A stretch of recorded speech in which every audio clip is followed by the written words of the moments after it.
BBO people, specifically Neon, you've been so patient waiting 4 long weeks for the Week 5 Power Rankings. Well, we are here. And again, I'm happy to announce Mad Mac is here, Yo, what's good, guys? and Icarus City's here. We back. I'm not gonna hold y'all. Mac, send us in. So, as always, we're starting from the bottom and going up to the top. And at the bottom, we have Fredericton Froakies. Team is 0-4 right now.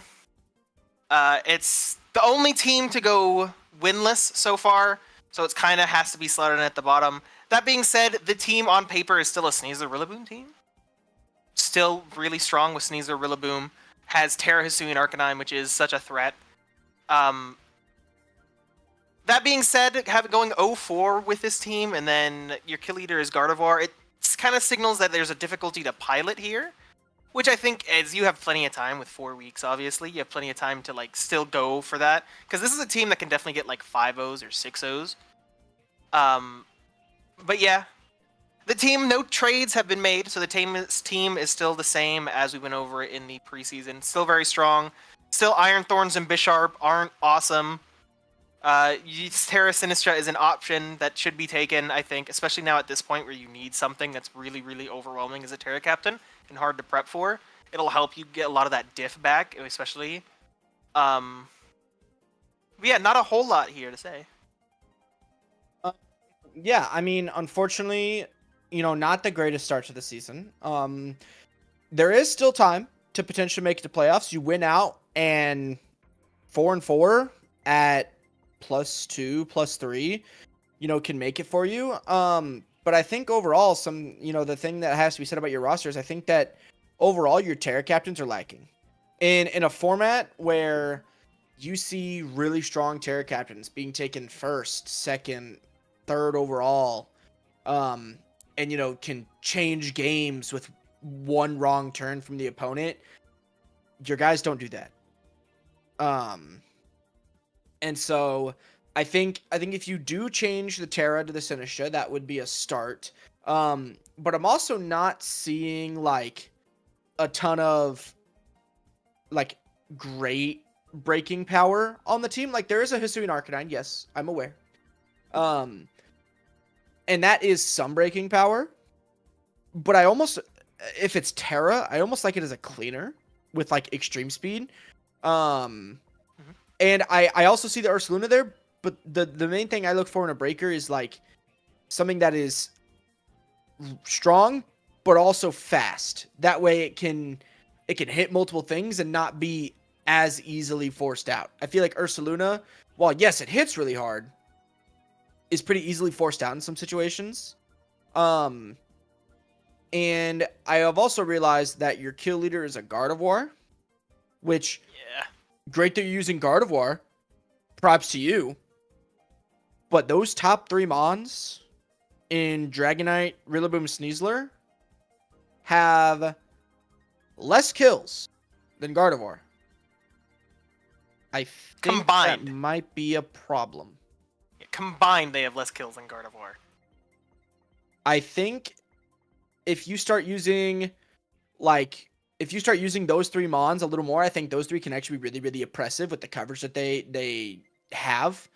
And then I think if you could just maybe get a little more breaking power on the roster, maybe drop the Regice, Bisharp, Iron Thorns, honestly, maybe even the Ursaluna. I just don't know.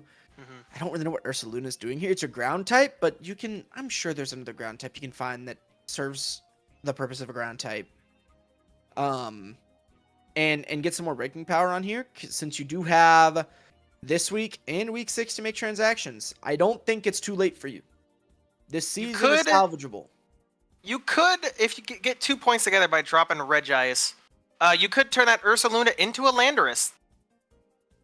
Oh, there you go. And if you wanted to, if there was some way to find the points to work it, make Sinistra and Landorus Terra. Oh, that's right, Lando is a Terra captain. And I think your team could become a lot more dangerous. But you got to find a way to make those points work. And that this season is definitely still salvageable. And I think you can get there. It's just going to take a little bit of work. But we've seen plenty of people come back from bad starts to finish off and maybe even make it to finals. I agree. That is important, I think, to say as well before we keep going. This is the midweek. Every team still has a shot of getting into playoffs. Some are harder than others, but the potential is still there. So even if you're lower on the board, don't think that means you're out of it. Yeah. Moving on. We have Hawaiian High Cost. So there have actually been some trades I want to go over quick from the beginning of the season. So changes that were made, Terra on Gholdengo, Urshifu, and Chi-Yu. Because before all that was there was a Terra Go-Goat. And I believe Dondozo is new over... I forget what was there before. Trapinch. Yeah. So, honestly, not bad. Bulky Water is nice to have, especially with Urshifu Rapid. And monumentally better Terra Captains. That being said, record is 1-3, -7 right now. Your kill leader is Chi-Yu with 4-1. Kind of expected Chi-Yu to be the kill leader. I think there's a lack, though, of synergy between your offense and defense. And your defense is really Clodsire Dondozo. And Gholdengo, I guess, for certain matchups, but especially since it's Terra, you kind of want it to be more offensive. That's not always a horrible thing, though, if you just push the gas pedal and just go full for it. It could definitely work. But I just think there's a lot of pieces here, especially with your matches, of the first week you got 4-0'd by Clonbrook Kyogres. But otherwise, all of your losses that are -2, they've been pretty close. And in each of those matches, your offense is kind of showing up and getting really good trades. I just think if you played with more support towards those pieces and kind of focused on each of these offensive pieces are going to show up and at least go 1 for 2 on trades, you could get those wins. But I don't know. I think Tornadus is a lot more value. I think it should be showing up more. I think Tornadus with Prankster Tailwind for this team is really, really strong. I think having things like Orgerpon as a spike setter because it has Mold Breaker and just getting hazards up reliably is also really good for this team. But yeah. Yeah, I mean, the transactions that have been made have definitely improved this team by quite a impressive margin. However, as Max said, you are 1-3, and your only win has came against the team that was right before you in power rankings. So that one win, unfortunately, does not mean a whole lot, which is why you're down so low compared to some of the other like 1-win teams and everything. But also, yeah, synergy. I'm just not seeing it. You were at first really weak to fairy types. Well, now you're really weak to rock types. You have 3 fire types. One of them doesn't particularly like to be running boots. Another one also doesn't really particularly like running boots. It can. It's better than Chi-Yu at running boots. And then another one can't run boots. And then you have 2 other Pokemon who are weak to rock.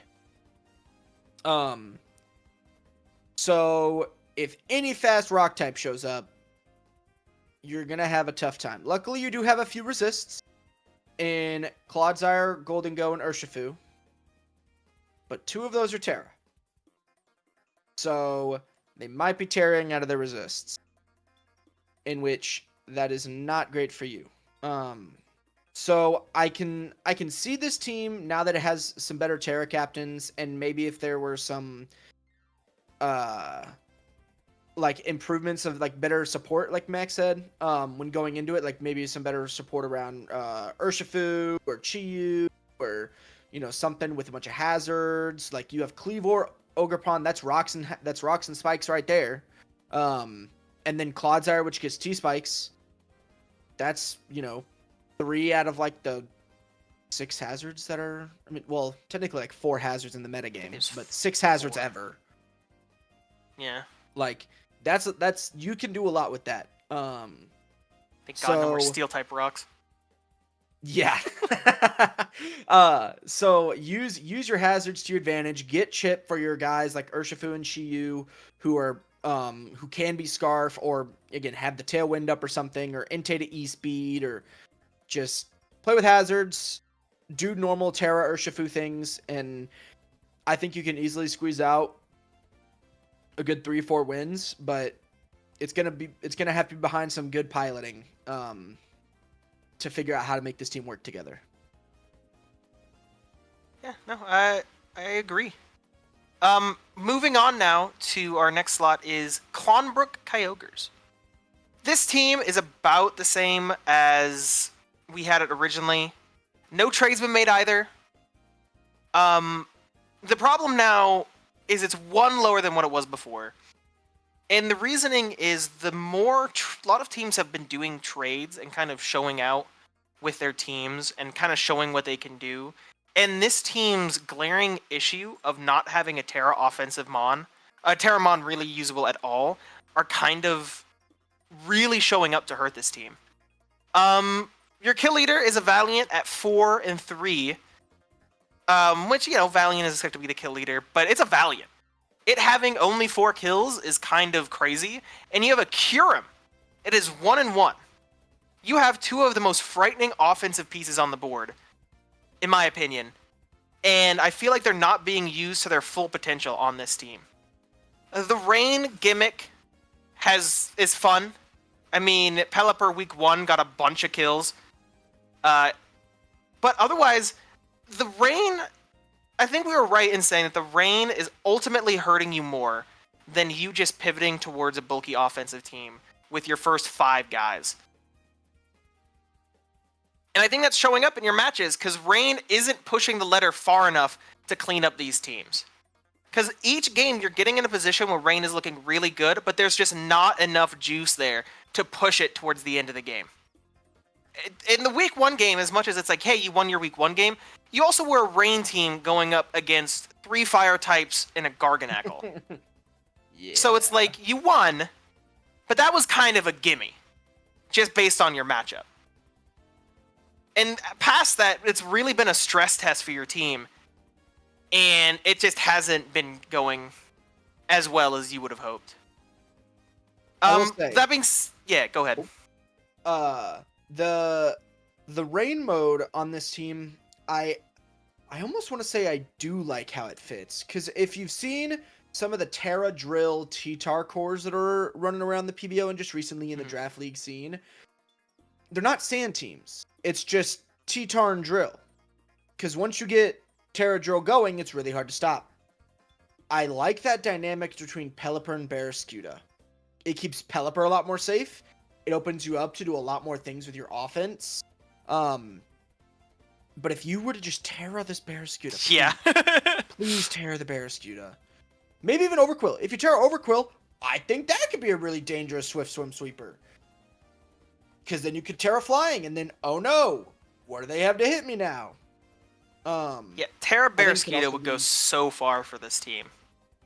Terra Overquill could also be a good defensive piece. I genuinely think if you just change up a few Terra captains, and lean into that more like Terra Drill T-Tar sort of style of gameplay, I actually think this team is like pretty decent. The one thing it's lacking is removal. But it really needs removal. Like, it really likes it, because then Thundy, if it's not Boots, is taking rocks. Pelipper, if it's not Boots, is taking rocks, which means your Rain turns are cut down, which means Skewda isn't doing as good. Same with Overquill. Kyurem, if it's not Boots, takes rocks. Typhlosion, if it's not Terra, is going to take a lot from rocks. Like, you could really use some removal. If there's some removal out there, please go get it. I think Toadscruel's still out there. Go get Toadscruel. Not only that, but if you drop Swampert for Toadscruel, that gives you the 5 extra points you need to Terra Barraskewda. That's true. That's true. Match made in heaven. Not to mention, I didn't bring it up, you don't have a ground resist. Period. End of statement. So 2 immunities. Having no resist. 2 immunities, but those immunities don't...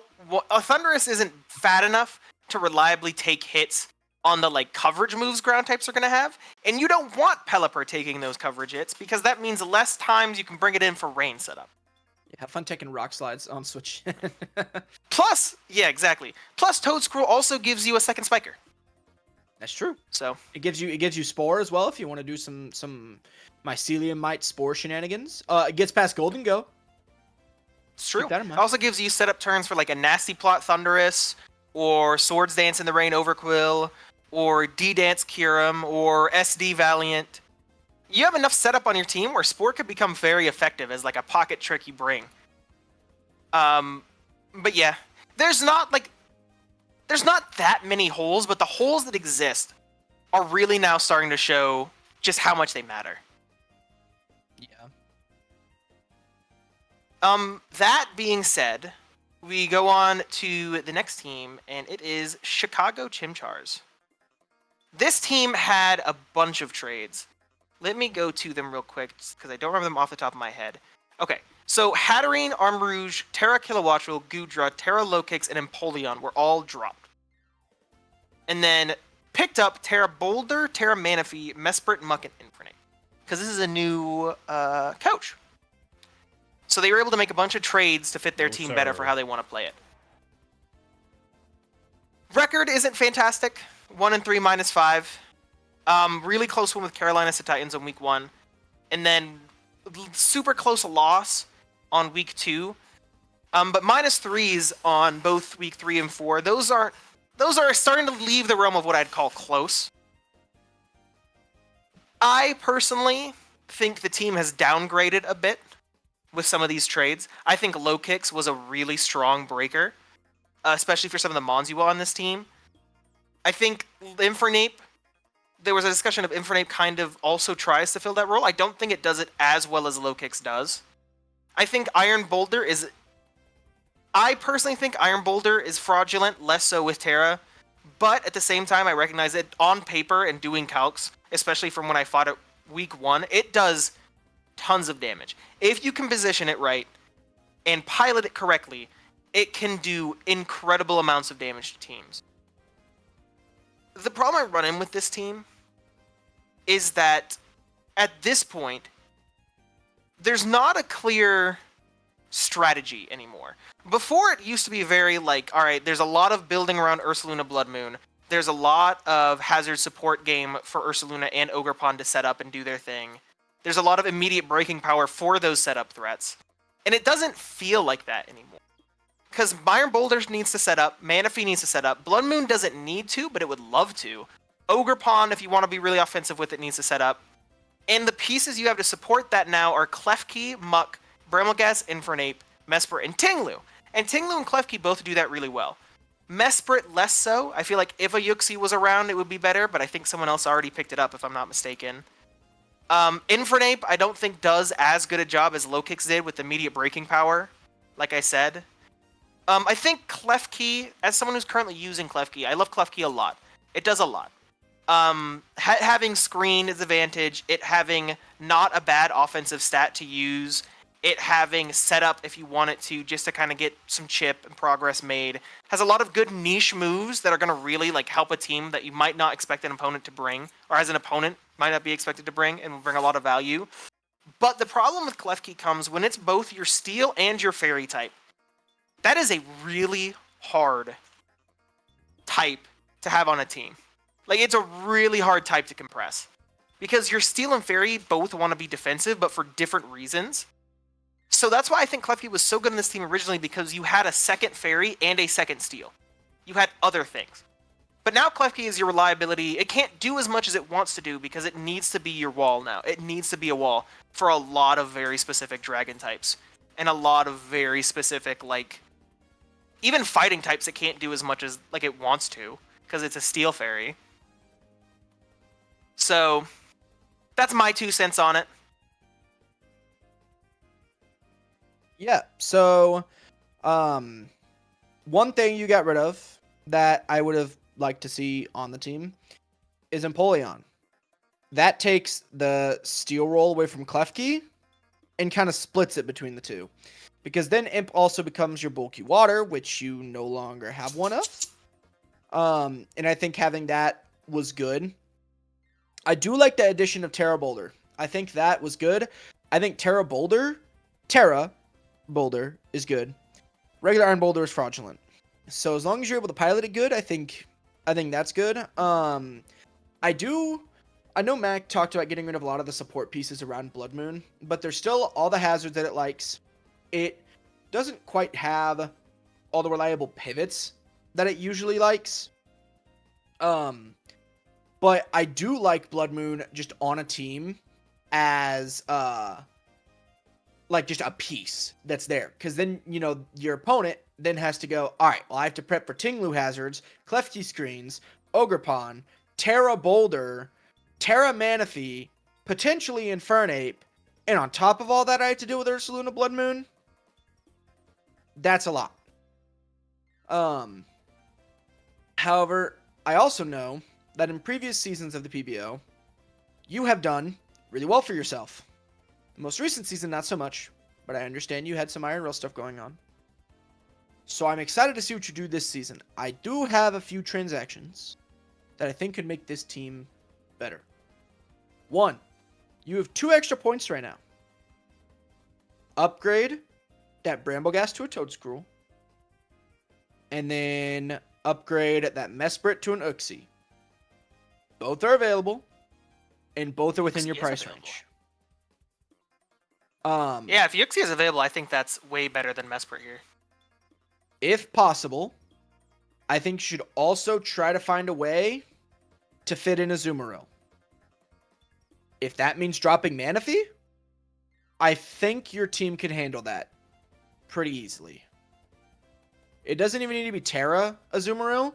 Just having a bulky water again and a bulky fairy that isn't Klefki, I think would be really good. If you don't like Azumarill, then maybe Hatterene or Sylveon, both of which are still there. Hatterene recently getting dropped by you.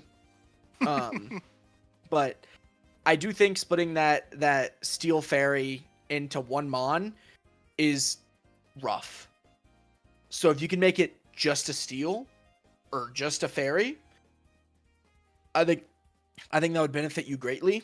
And I understand why you picked up the Brambleghast. It's probably for spin blocking and rapid spin since you don't have any other removal. But Brambleghast is not spin blocking. I hate to tell you this. Just go get Toedscruel. It's faster.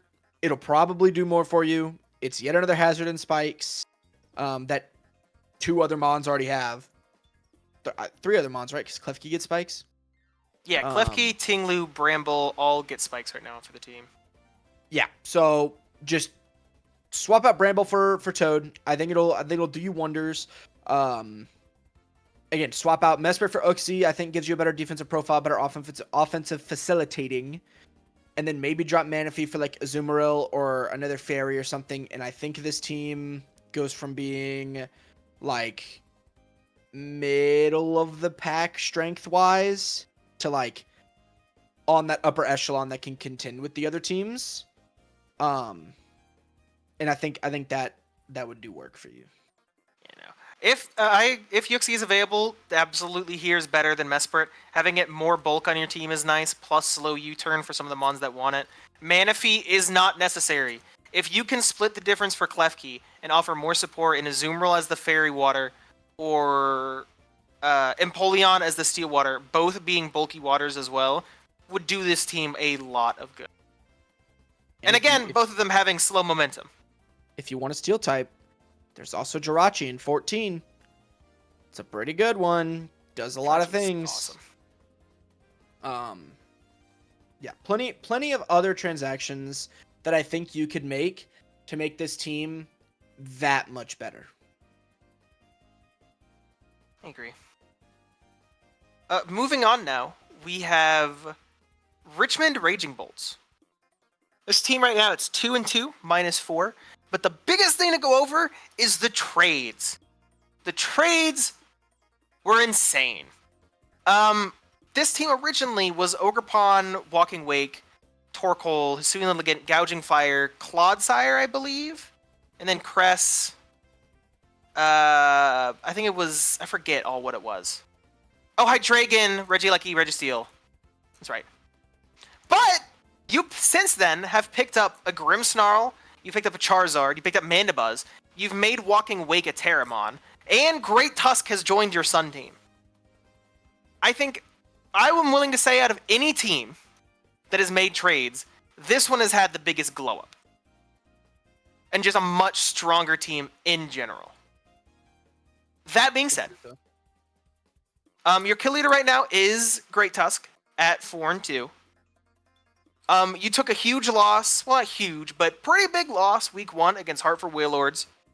And then got a good win, another solid loss, and then a solid win the next week. So, 2-2 minus 4, not hard to come back from, especially with the overwhelming offense your team does provide you in the Sun.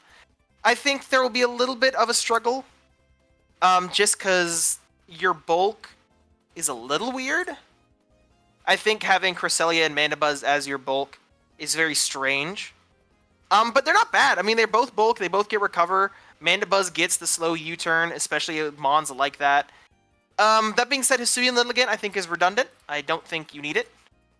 I think you could use that slot on more support pieces for your Sun. I think we talked about getting your Terras right. If you had a Terra Great Tusk in the Sun and a Terra Walking Wake in the Sun, because Orgerpon Cornerstone with this team specifically, I don't think needs the Terra. I don't think it needs it. I think Orgerpon Cornerstone just as a grass rock type is perfectly fine and offers a good amount of support and utility, and just as a sturdy mon is really strong. Terra Great Tusk and Walking Wake in the Sun would be so brutal to prep against. Especially because Gouging Fire exists. Orgerpon Cornerstone still does exist as a good mon to hit moves with. And your bulk isn't bad. And especially if you can put up screens with Grimmsnarl, because that's really nice, because now you have screens to set up with your Walking Wake, or your Gouging Fire, or your Hisuian Lilligant, or your Great Tusk, and Parting Shot. Like, Grimmsnarl really helps facilitate those setup mons on your team. I think there's also, as the weeks have been going, there's been kind of a little bit of a pitfall of you're playing Sun very traditionally, which is fine. But when you play Sun traditionally, that's what people are prepping for. But your team, because of all the mons you have, you're able to be a little bit more unorthodox with the kind of offense you bring on these Sun teams. Because this very easily, depending on the sets you bring, Orgerpon could come in and go 1-for-1 as a lead. Then Walking Wake could go 2-for-1. Then Gouging Fire could at least go 1-for-1, and then by then, you're just cleaning up with a setup Terra Great Tusk, and just, the game's cleaned. And every game could go like that very easily in this division. There's not a lot of teams that can take those hits reliably over and over and over again. Especially in this meta, where not a lot of people draft the amount of bulk that would even be required to take on this kind of Sun team. It's really good glow up. Yeah, I think that this team has made some really good transactions. However, I do think that if you drop the Hisuian Lilligant and instead you go get, I don't know, a Venusaur, I think it's much more threatening on your roster. It's open, and your team is very physical right now, outside of Walking Wake. But that is one mon that is a lot of the time walled by one bulky water or one bulky fairy.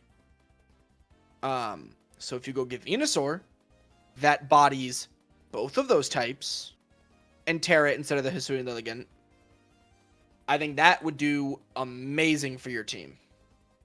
Because then that relieves some of the pressure on Tusk and gouging. It definitely relieves a lot of pressure off Wake. And yeah.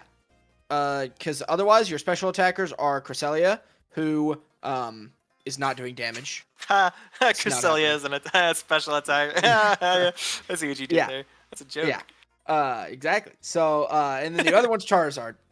And I don't know if you've ever seen a Charizard, base Charizard, in competitive Pokemon. But it usually doesn't do anything. So, just pick up Terra Venusaur, and I think that puts your team in a way more threatening position offensively. And then otherwise, yeah, your play's been pretty good. You have taken 2 big losses, and your wins have been closer than we may have liked them to. Your one win, I should say that your most recent win was a forfeit win. Your your one win was closer than what I'd necessarily like it to be. And against someone who, I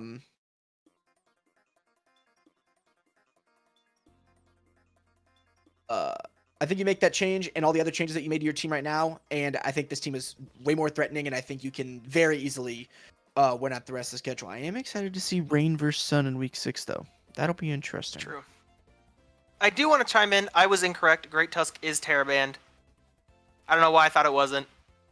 But Hisuian Littlegate and Venusaur, fun fact, they're exactly both 10 points with their Terra costs added in. So it's a linear trade, and it's really good. So do that. Absolutely. I totally forgot Venusaur was a thing, and I used it last season. I don't know how I did that. Moving on, we have the Carolina Cetitan. With this, we are now at, I believe, halfway? Yeah, we're like at halfway. So there have been a couple trades. Picked up a Terra Tyranitar, and instead of Ribombee, it's a Drifblim. Did you skip Kalos? Did we? We did. We did. We totally did. I also didn't catch it. Shouts out Caltech Totally with did. the whooper. All right. Totally So did. after Clonbrook, behind Richmond is the Kalos. Behind Richmond. Listen. Power of editing. Sorry, Yeah. able to splice that section. Put it after this section. It'll be all good. I'm gonna write that down. It'll be all good.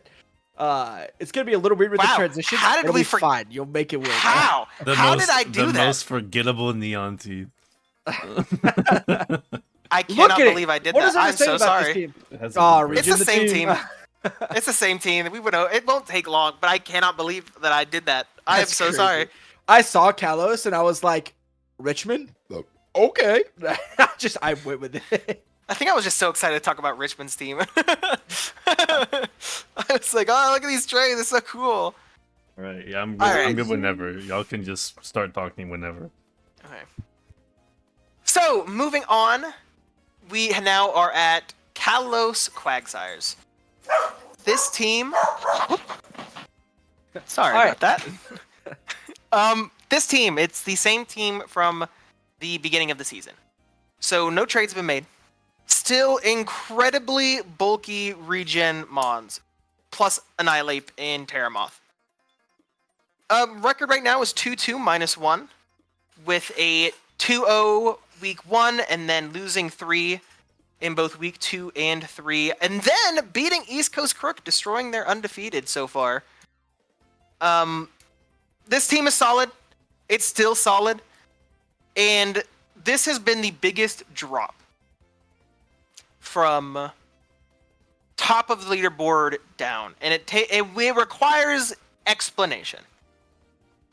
It's less so, obviously, this team is not bad, but other teams around it have just gotten better or played out of their minds, which has kind of, as a side effect, forced you down.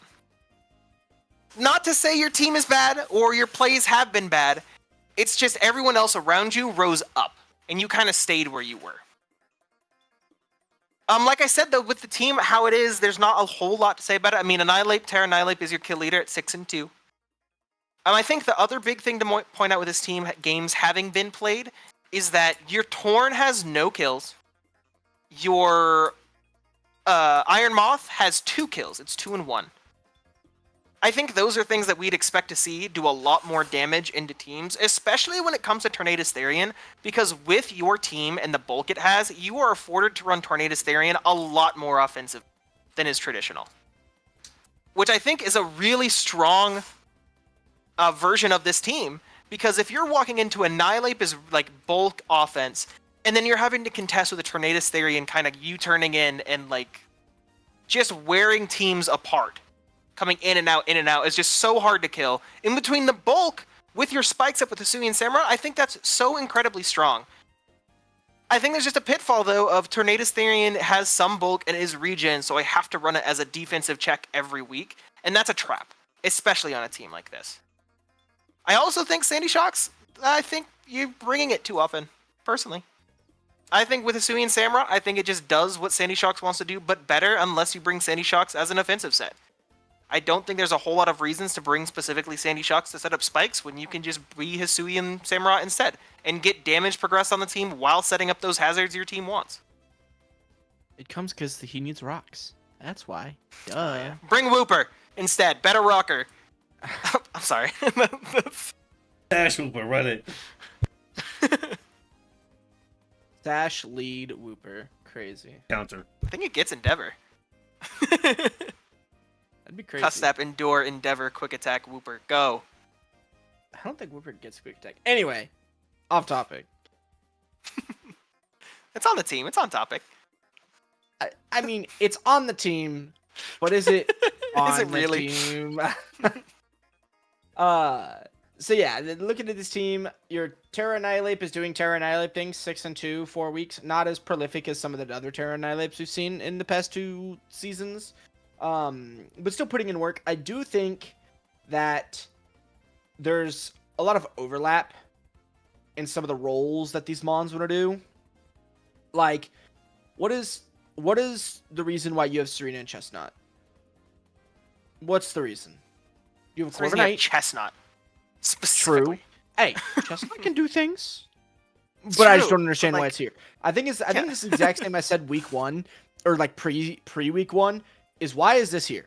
You have a Corviknight, which does the whole Fizz Death thing, but better. You have a Serena, which does the whole Grass type thing, but better because you're not quad weak to flying, and an Aerial Ace blows you over. Probably not because you're probably Fizz Death whenever it comes, but that's besides the point.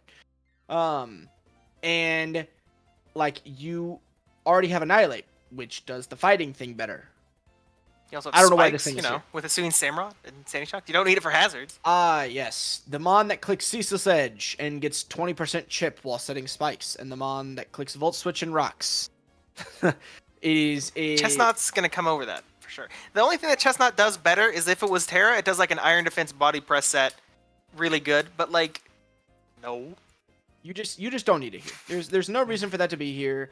Sandy Shocks, like, as you know, my affiliations make me say, it's a good Mon, you should keep it. As the non-affiliated side of me says, probably don't need it. You could probably find a different ground type. You could also probably find, because Wooper's not your ground type. Don't bring that up here. Let's leave that in the past. You can find a better ground type.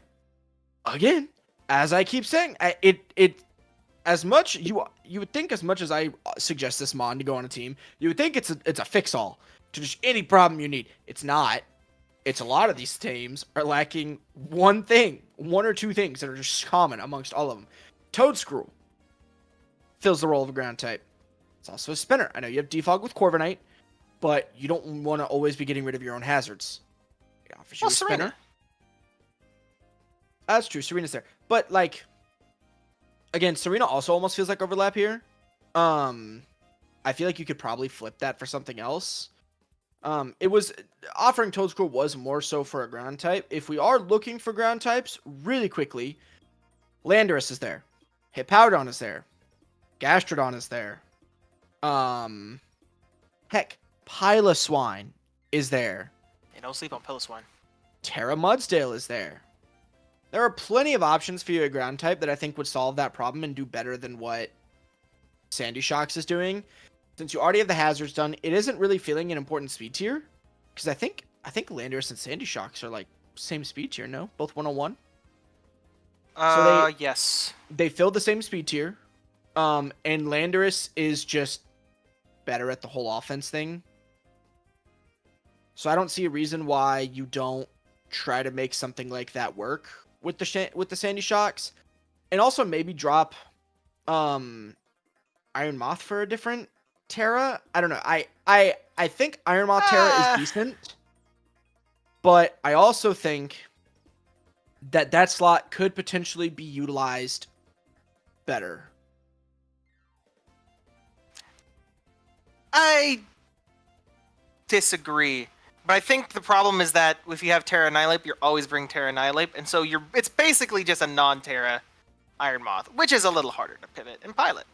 But I think it's still really strong and is one of the few special attackers on your team. Another thing I wanted to bring up, though, as he was going over ground types, I also realized you don't have a spin blocker. And I think this is one of those teams that would love a spin blocker. So if you pick up, like, Landorus, instead of Chestnut, pick up yourself a nice Frostlass. You're pretty ice weak as a team, especially if you pick up Landorus, so it's a quasi-ice resist, but it's also a really consistent spin blocker and gets a lot of utility for the team. And even if you don't want to pick up Frostlass, pick up a ghost type to block spin. Like, it's really, really valuable for you to have that, especially on a team with a Hisuian Samurott, and the Mons you want to have that spike damage really want that spike damage. Like, Iron Moth, Offensive Torn, and Annihilape all really like that spike damage. So, if you wanted another grass type, you'd go get Decidueye. it's true. That's also in the same tier of Chestnut Decidueye as a linear movement. But yeah. But I want to make sure that we go over this team thoroughly because this is the biggest movement on the board from preseason. And I want to again emphasize it's not because of plays as a player, it's just everything else around you is progressing upward. And you haven't gone upward. You're still the same team you were at the preseason.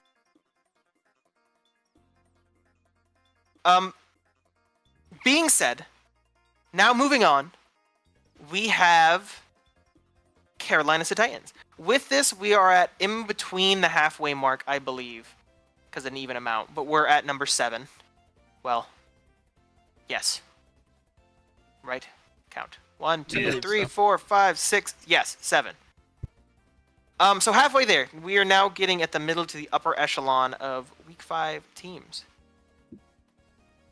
So, to start with, this team has made a couple transactions, not a whole bunch, but a couple. It has picked up a Terra Titar and a Driftblim over a Bombi, which I assume is to make way for points for Terra Titar. Off rip, your 2-2 with a 0 differential. Not bad. Your kill leader is Baxcalibur at 8-2, which is the 3rd for kill leader overall for the division. Not bad. Why is Excadrill not the Terra Captain and Titar is? I don't know. I don't personally understand why Titar has more Terra value over the Excadrill.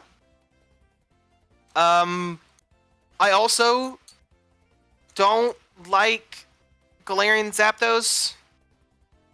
I think I said this in the preseason, but I'm going to say again, I don't think you need it. I don't think it's value to the team. I think more utility for your team would be very nice. No, your wins, your losses, and your most recent win have been close.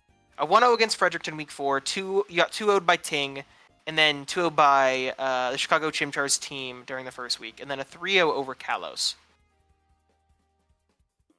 There's just a lot of weirdness on this team. Darkrai teams always end up a little bit weird, because I feel like as the meta progresses, Darkrai is still finding its exact team style. I think we're getting closer, but I still think Darkrai is kind of an enigma.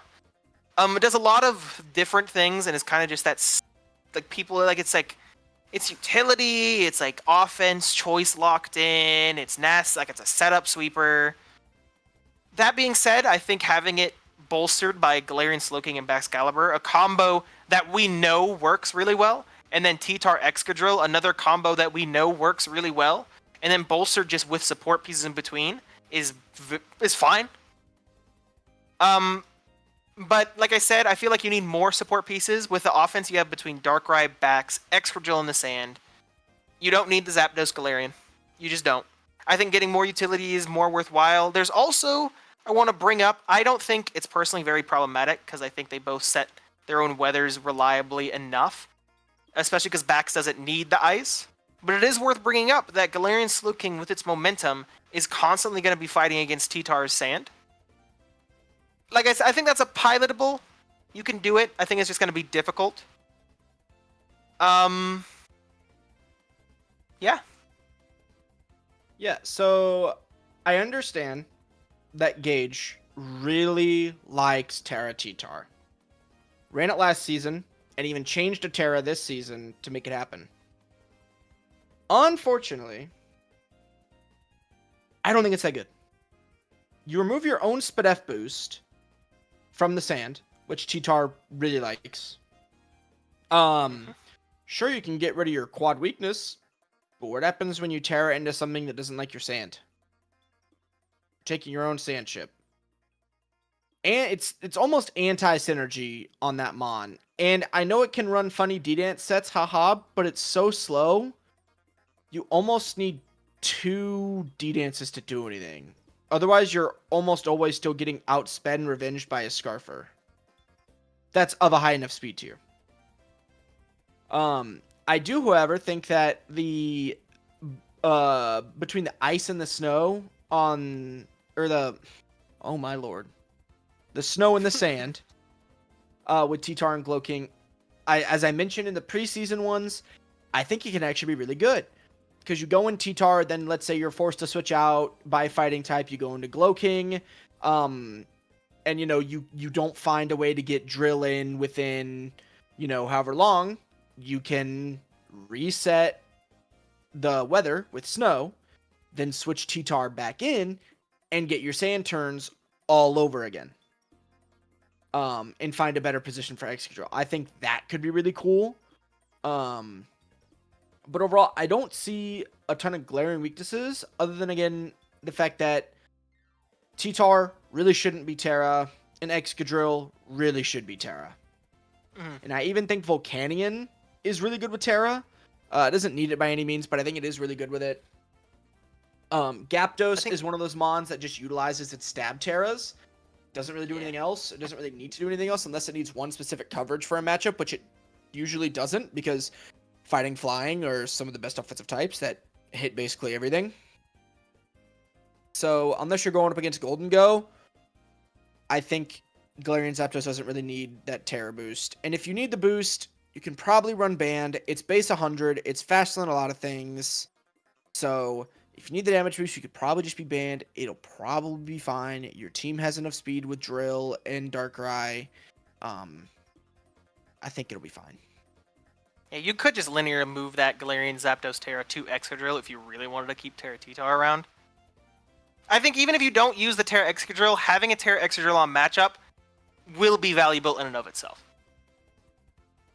Sets that would otherwise have more wiggle room to work around your team and do other things, with a Terra Excadrill on matchup, are going to be forced to focus in on that Terra Excadrill just in case it shows up, because if they don't prepare for it and it's on matchup, they could just lose instantly. That being said, moving on, we have now in 6th place the Ottawa Donphans. He's gonna do it. He's gonna do it. Ottawa, let's go. Ottawa Donphans. This team has gone no changes. Underwent 0 changes. And its kill leader right now is a 4-2 Cinderace. I think that's a problem. He claimed I think you have a Kalos. Roaring Moon. Just by the way, he claimed against. He's only played 3 games, but just Claimed against Kalos. Yes. Okay. That, I guess, is a more alleviated for like the kill record, but still. You have a Roaring Moon and a Terra Quaquaval and an Enamorus, and the fact that your Cinderace is the kill leader for your team is a problem. That being, I guess, now considering that with 3 games played, 2 of them are close losses, 1 of them is a close win against, quite frankly, one of the 2 bottom teams in the divisions. And Caborca and Uncertain are both pretty much around your like play area.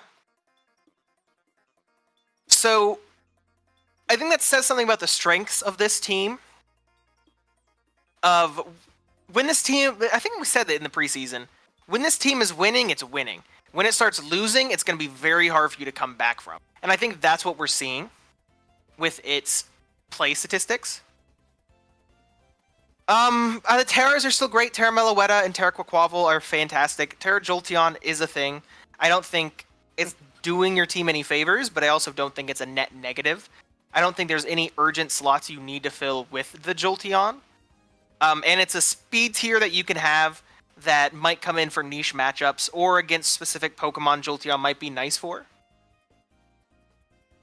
I like your bulk, Pekarunt, Bronzong, Shaman, Donphan. Good bulk, really is catch-all. It can kind of do a whole lot. It's really good to bring into most matchups. You're always going to have something. And your offense is great.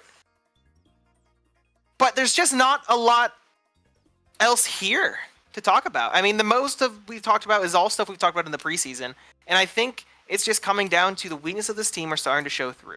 And you're lacking an X factor that's going to get you those wins or things that'll help claw you back from a losing position is the main problem. Yeah, I do think that, just like Max said, when this team is ahead, it's really easy to stay ahead. The facilitating is good, but when it's behind, it's really gonna struggle to claw back because your defensive pieces that could like help revert some of the mistakes you made aren't great at doing that. Like Pekarunt isn't really like it can parting shot out, but any steel type kind of sits on it.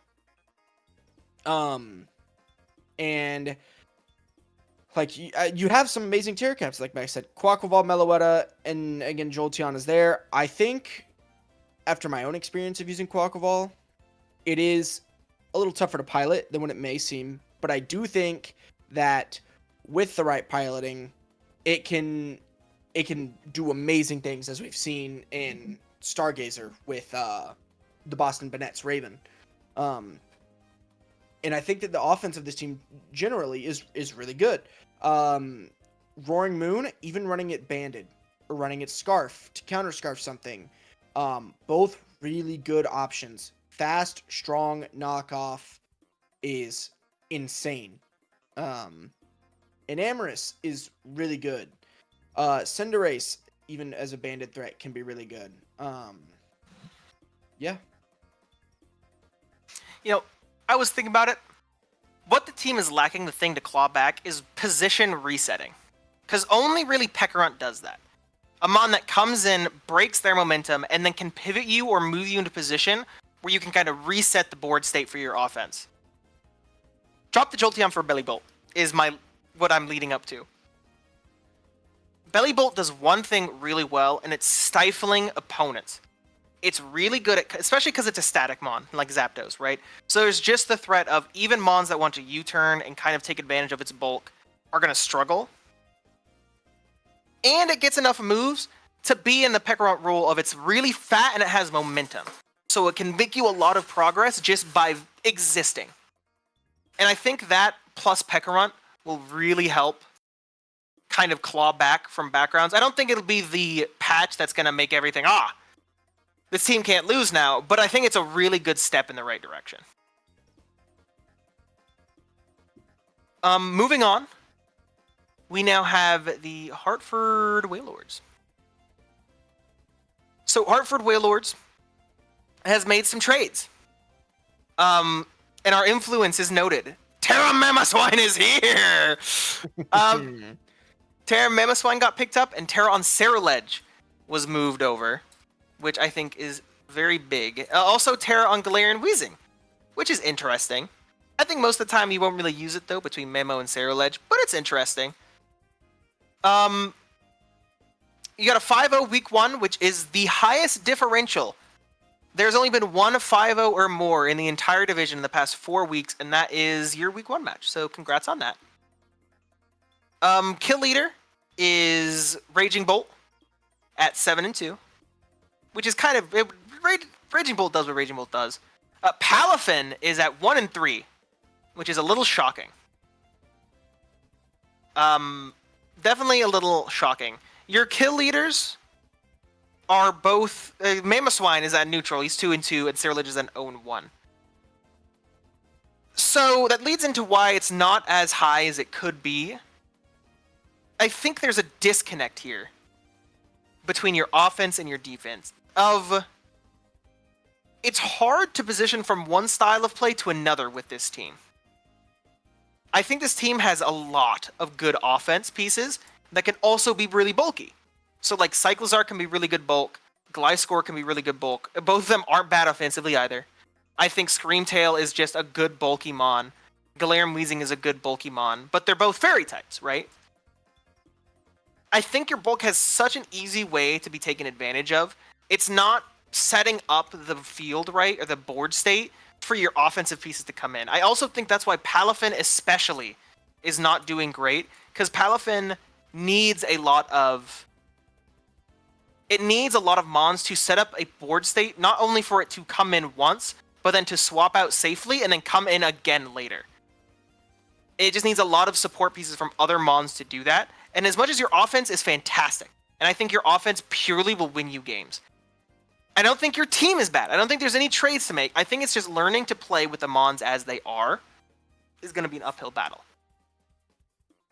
That being said, again, Terra Mammoth Swine, Terra Ceruledge are exactly what we talked about. They're the type of mons that'll come in and break things open just immediately for late game Raging Bolt and Palafin.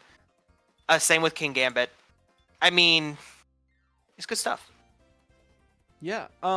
As we were able to see in one of their more recent games, I believe it was, I don't remember who it was against, but the Floragato came.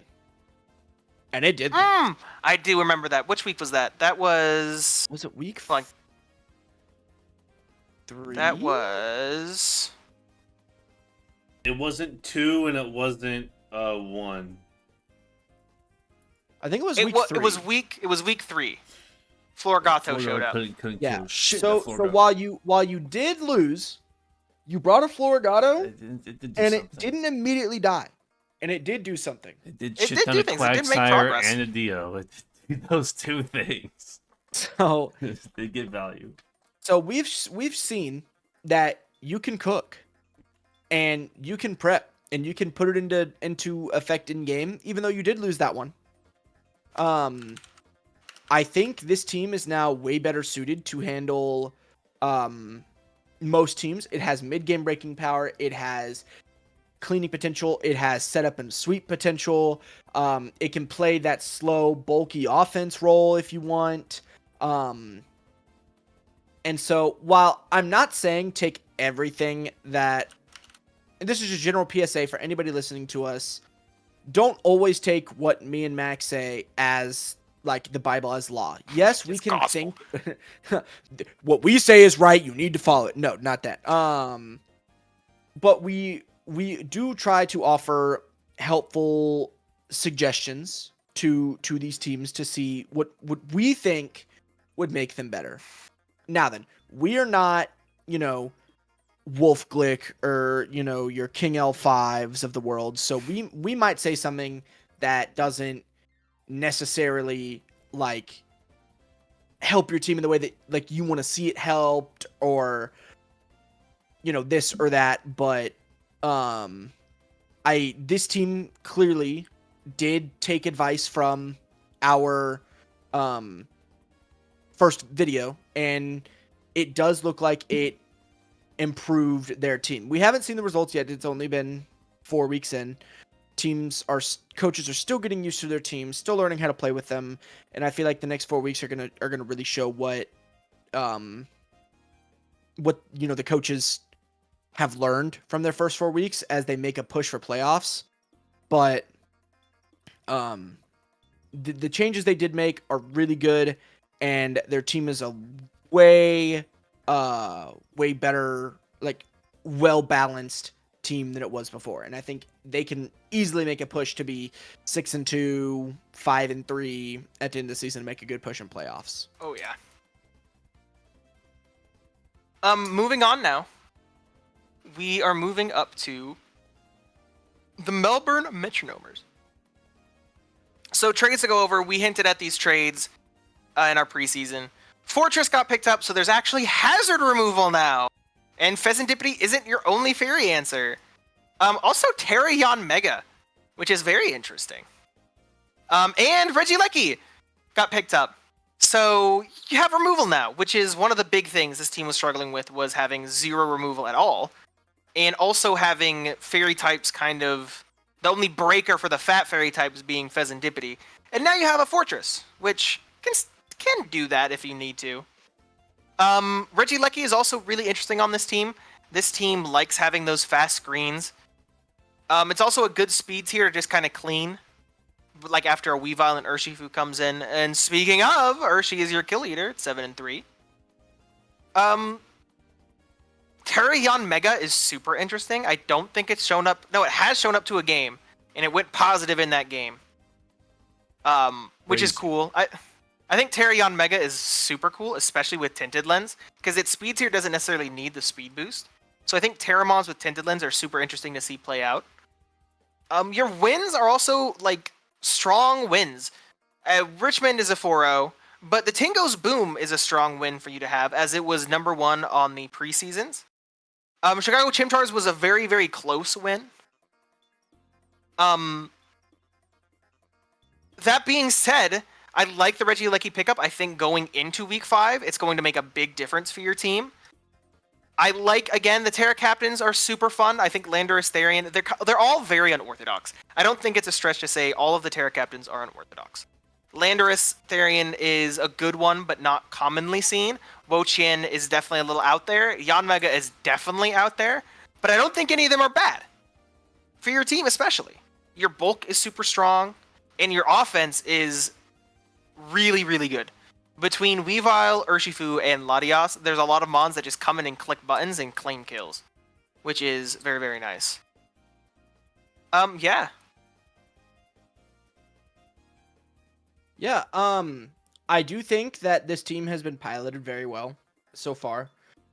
It shows that you're using your comfort mons.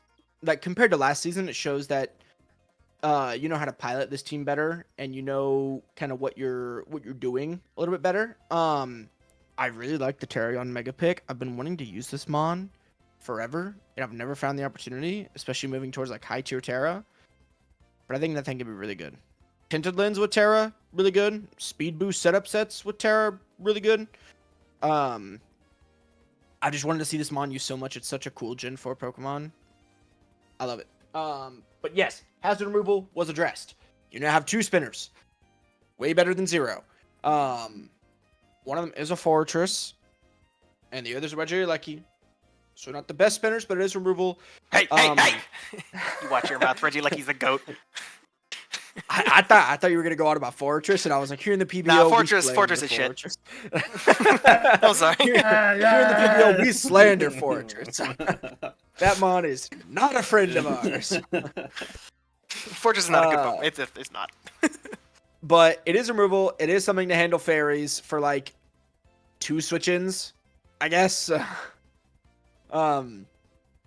It does do hazards. It does do certain things that your team does need. And I do like the overall improvements you've made to your team. But overall, I think if you keep playing how you've been playing, and you know you keep improving, and you show that this is the roster that can win, I think you can make it really far in playoffs, for sure. You've shown that you can play you can play it well. You've shown that the team works as it's intended to. And you've shown you can beat some decent opponents. Yeah, no, I agree.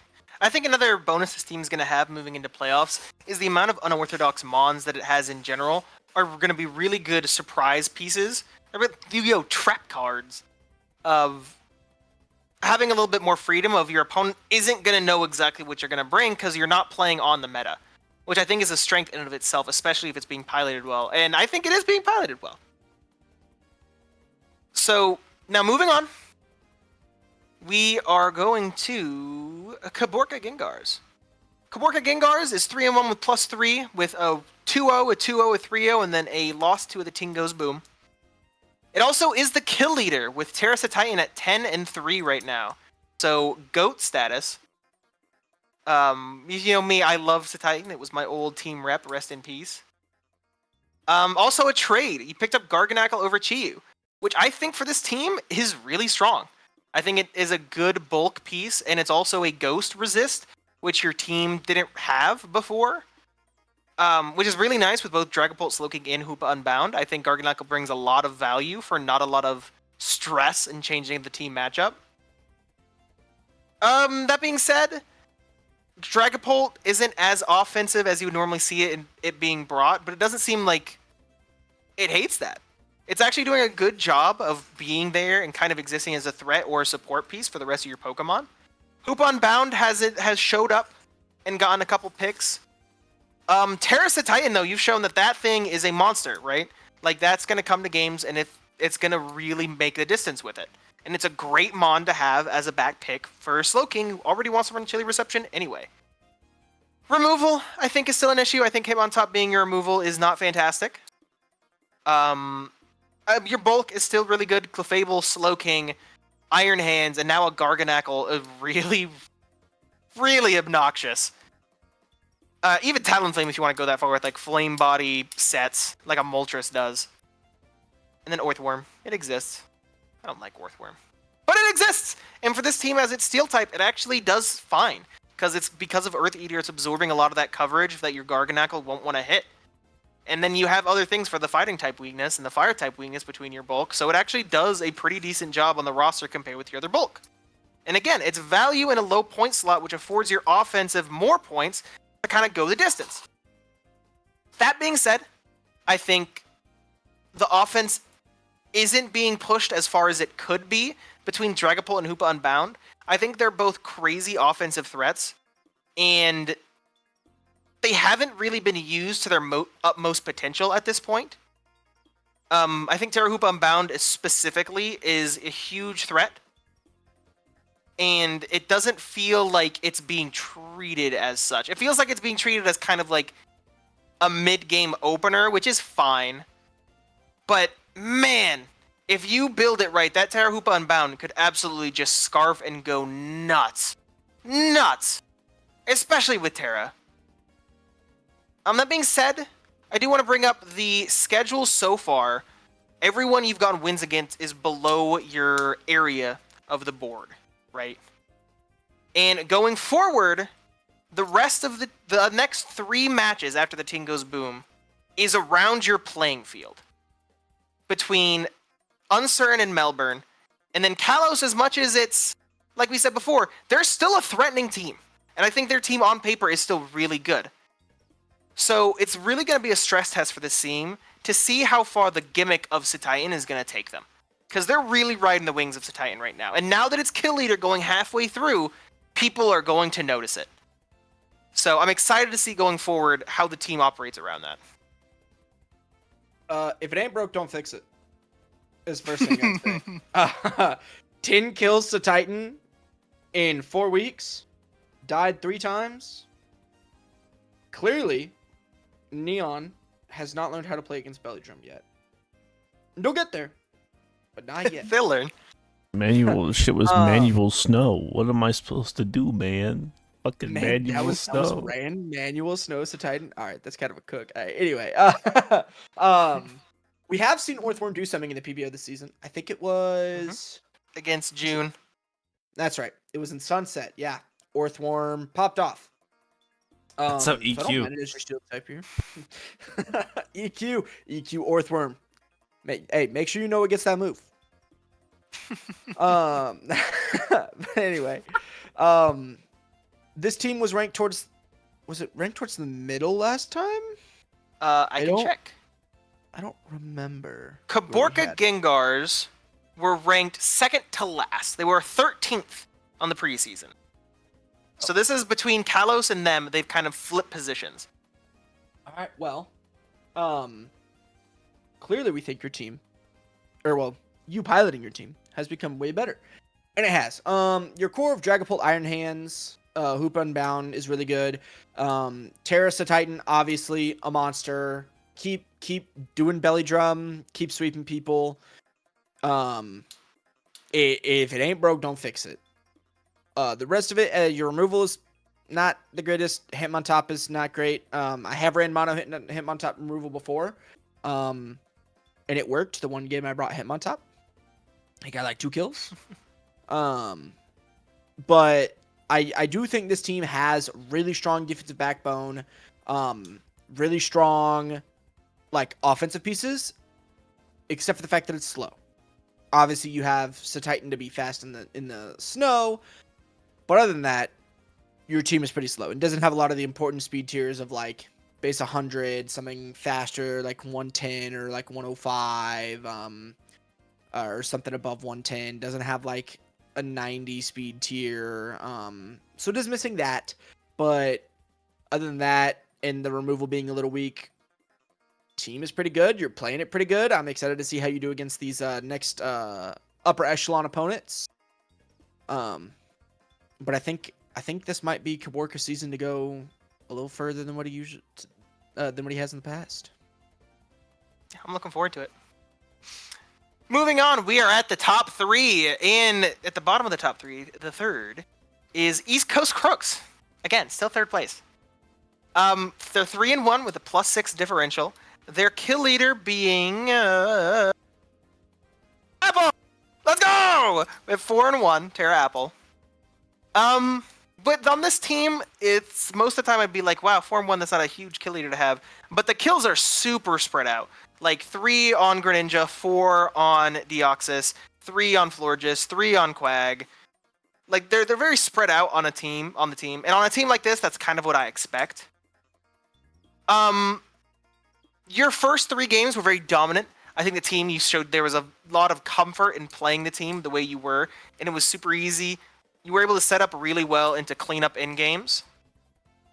The most recent week, I think, has finally shown one of the main weaknesses of this team, and that being hazards. With bulk, your bulk the way it is, spikes and stealth rocks both go a long way against this team.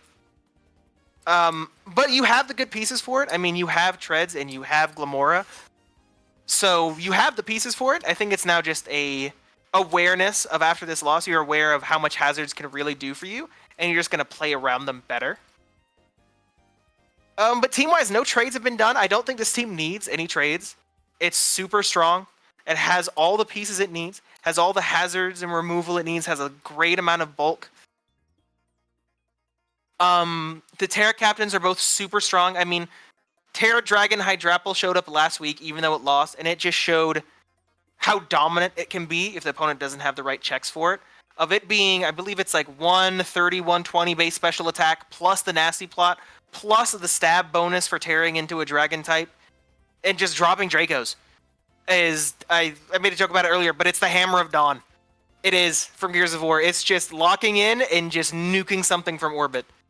Eradicating it. The fact it knocked out a Tornadus Therian from just full, and like comfortably knocked it out from full, is so awesome. I love it so much. I love the apple. That being said, going forward, your matchups, you have next Melbourne is next. I think that's going to be a super interesting matchup for you. I think there's a lot of pieces offensively that both of you do really well against each other, and it's going to be a real opportunity to show that the bulk on this team is all it's cracked up to be. But yeah, I still think this team, I still have it on, it wins it all. It definitely at least makes finals. But I still have it as it wins it all. I think it's still super strong. Not that part of the video yet. Oh. Spoilers! I'm sorry, I spoiled it. Now they're gonna click off the video because I said it early. Our view time, our retainment. No. Oh, brother. And back to seriousness. This team is good. The pilot's good.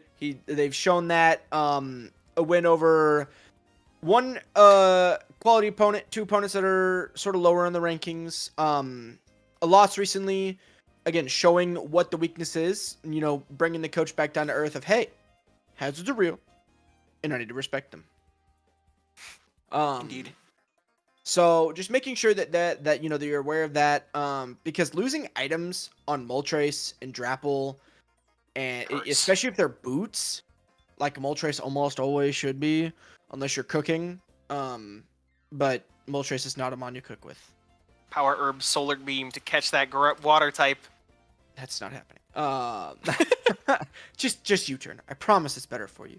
But it really likes those boosts to be able to come in and pivot in on those physical attackers. You lose those and rocks are up, say goodbye to your physical check. That's not switching in. That's exactly what happened against that ape. Exactly. So keeping items on Moltres is very, very important. And it's like if boots are on Hydrapple and they get a spike and a rock up, guess what's gone? Your ability. 33% out the window. Does not exist anymore. So make sure that you try to keep those items and keep hazards off the field. Which again, you have 2 pieces of removal, one being one of the premium ones in the format, another one being not as premium but still works. Niche. It's very niche.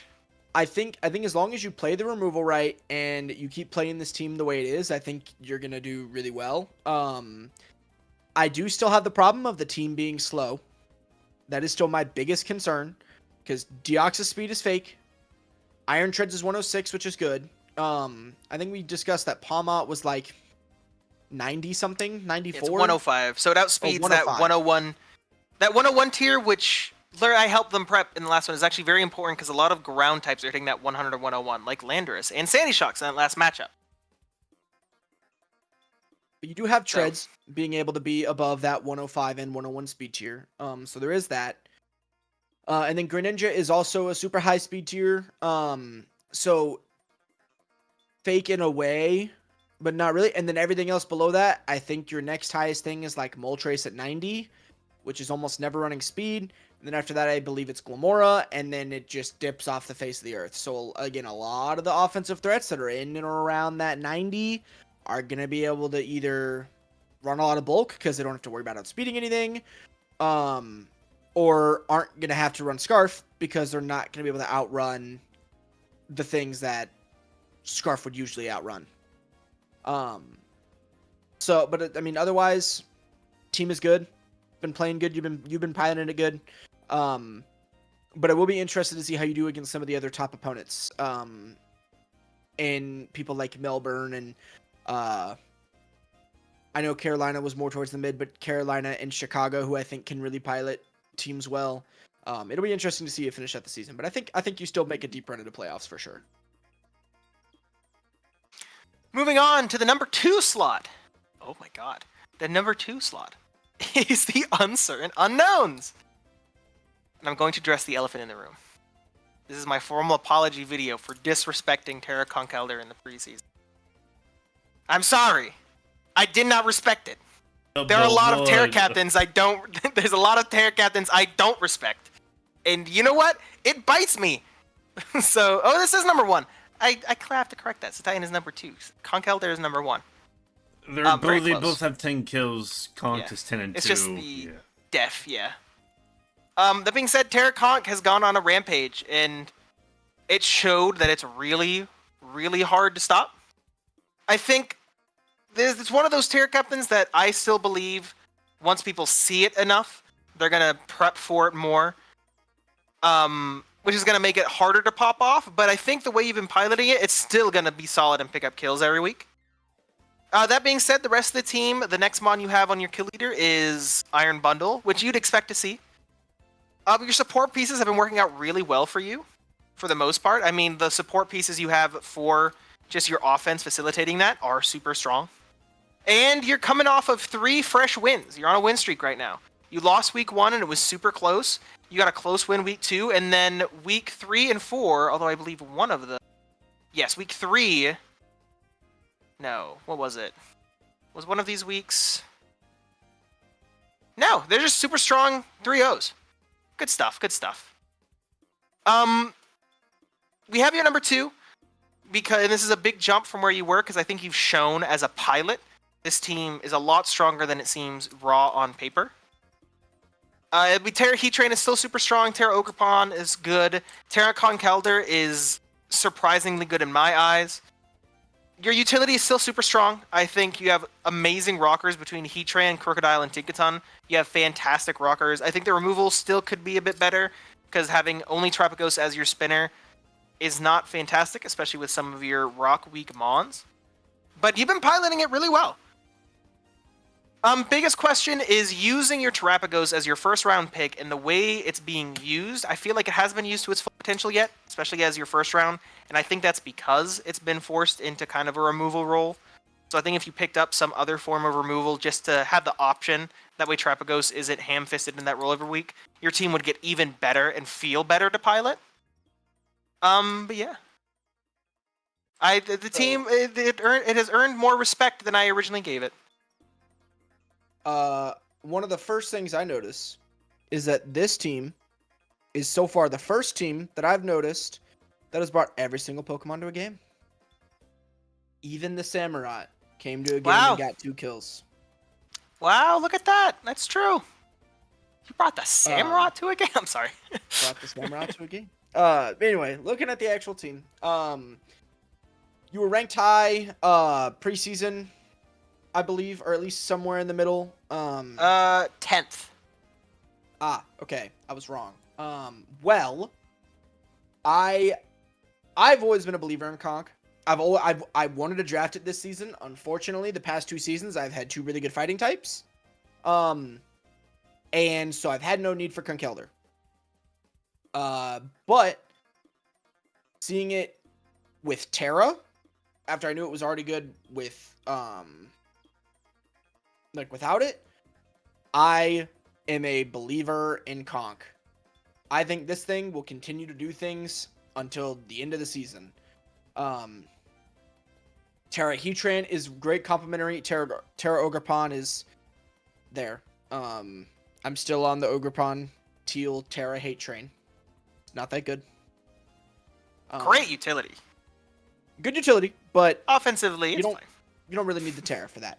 So, you could probably move that over to like Crocodile or Miss Magius, and it might do better for you.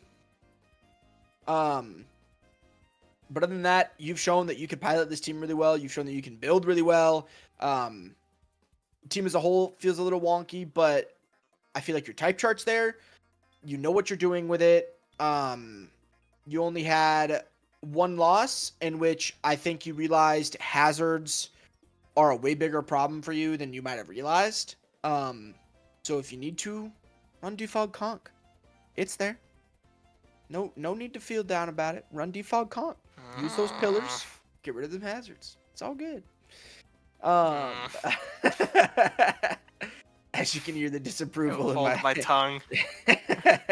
But yeah, this team good, solid. Keep playing well, keep piloting it well, and I think you could go really far into playoffs. You know, go pick up yourself a Carkol instead of that Samurai, big dog. Go ahead, you've earned it. Samurai got 2 kills. Samurai got 2 kills. Against the ranked team, but still valid. Still valid. Hey, it got 2 kills. It's true. It's a 1-pointer with 2 kills. Last, certainly not least, it's the Tingo's BOOM. Boom! This team is the top. I mean, it's still the same strong team that was in the preseasons. Terra Keldeo and Enamorus, super strong. Kill leader is non-Terra Iron Crowns at 7-2, followed shortly by Keldeo at 6-2. Week 1 was a super close loss, and it was against another upper echelon team. And then since then, it's only been getting better. A 3-win, a 2-win, and then a 4-win. You're on a win streak. So I think this team, again, like I said, it's still the same strong team. Hazard, super strong. Bulk, really good, and really good synergy. So much utility to offer these offensive pieces. Lots of momentum to get your pieces in and out. Terra Keldeo is still a monster. It's disgusting. Yeah, did Terra Enamorus show up yet? I know it showed up, but did it Terra in the game it did show up in? I forget. I'm excited to see that thing pop off, though, because I'm waiting for it to, like, drop a 4-kill game. Because I definitely think it has the potential to, especially with the pieces you have to support it on this team. That being said, still it's a Komala as your removal. Well, Tentacruel's there. It's a Komala right there. I don't know. Kamala's there. But again, it doesn't need, like, you don't need that slot for anything else. So it's fine to exist. It's not like you're Ghost Week either, so you're never ever going to be forced to bring in that Komala. And it's as a Wishmon, it's not bad for a bulky Garchomp or an Enamorus in a certain week if you need it. The next weeks, you're going to be going up against Uncertain and Ottawa towards the end are going to be super strong matches. You're going up against Sun in week 7. And I want to draw attention to that because I think your team specifically it's a rough matchup for you. I think Rotom Heat's going to have to carry a lot of your pressure. But I think that matchup's going to be super interesting to see and is really going to stress test this team. What it's good at, is it good at it, right? That being said, I still think this is another good finals team. I think you're really going to make it far. There's not a lot to correct on this team. I think any other transactions you want to make in these following weeks are really going to be up to preference and not necessarily what the team wants. You're in a comfortable position now to where you can start also experimenting with certain sets, and really getting comfortable with the ins and outs of your teams. So yeah, it's good. All the Iron Crown believers rejoice. It's the kill leader on this team. It's doing amazing. Even without Not Terra. even Terra. This Mon is good. But I mean, overall, with this team, they've been playing well. Their only loss is a -1, really close to Melbourne, who's another top team. And the rest of their wins are against the upper echelon of competition in Neon. And one of them being against Caborca, who I believe we had 3rd or 4th. We just did it, and I already forget. Yeah, 4th. Yeah, 4th. So, like, that was a really commanding win, too. Against the 4th overall team. This team has impressed me a lot for knowing very little about them coming in. And I do think that with this team, the hazard removal could be better, but you have 2 spinners, better than some of the other teams that we've seen in the division. So can't really complain about that. And Tentacruel actually has some use as a special switch in and knockoff and, you know, pivoting and T-spikes, and they can do things. But I think the power of your main Terra Captain and Keldeo, and just the power of Iron Crown, along with the really good support of Meow, Chomp, and Zapdos, facilitating this offense really well, it shows. And it shows in a major way. Looking at how your kills are mainly spread between your first 2, and then the pieces that those first 2 and 3 are supporting. You've shown that you can pilot it really well. You can beat the tough opponents when it matters. And I mean, yeah, there's not really much else I can say other than just keep playing the way you're playing, and I can see you winning the whole thing. No, I definitely agree.